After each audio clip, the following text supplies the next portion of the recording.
क्या कोई इंसान इच्छा मृत्यु का वरदान पाकर 58 दिनों तक मृत्यु को टाल सकता है? क्या आपने कभी सोचा है कि महाभारत के सबसे महान योद्धा भीष्म पितामह आखिर किस रहस्य का इंतजार कर रहे थे? अगर आप भी श्री कृष्ण के सच्चे भक्त हैं तो कमेंट में जय श्री कृष्ण लिख देना, ताकि ये वीडियो आपके जैसे और हिंदू दोस्तों के पास पहुंच सके। तो वीडियो में आगे बढ़ते हैं।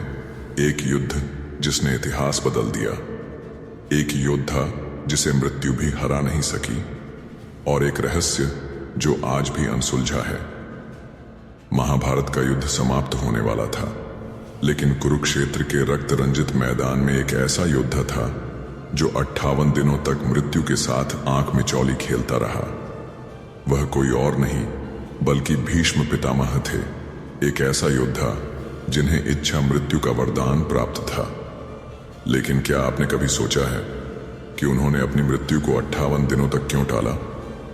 एक, भीष्म पितामह, अमृता और इच्छा। मृत्यु का वरदान भीष्म पितामह, जिन्हें कोई मार नहीं सकता था, केवल वे स्वयं मृत्यु को बुला सकते थे। जब अर्जुन के बाणों से उनका शरीर छलनी हो गया, तब भी उन्होंने तुरंत प्राण नहीं त्यागे। इसके पीछे एक रहस्य छुपा था, उत्तरायण का इंतजार।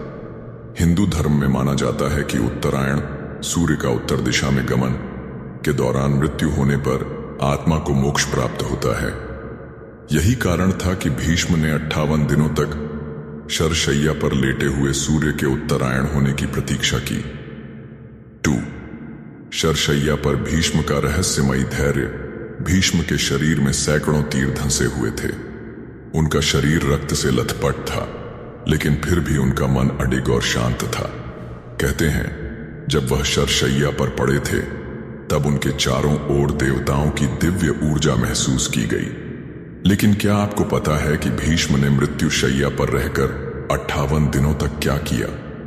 उन्होंने न केवल कुरुक्षेत्र में उपस्थित योद्धाओं को राजनीति और धर्म के गूढ़ रहस्यों की शिक्षा दी, बल्कि युधिष्ठिर को राजा बनने की कला भी सिखाई। उनके द्वारा दिए गए ज्ञान को भीष्म नीति के रूप में जाना जाता है, जिसे आज भी धर्म और नीति शास्त्र में सर्वोच्च स्थान प्राप्त है। 3. भीष्म की अंतिम इच्छा और श्री कृष्ण की दिव्य उपस्थिति।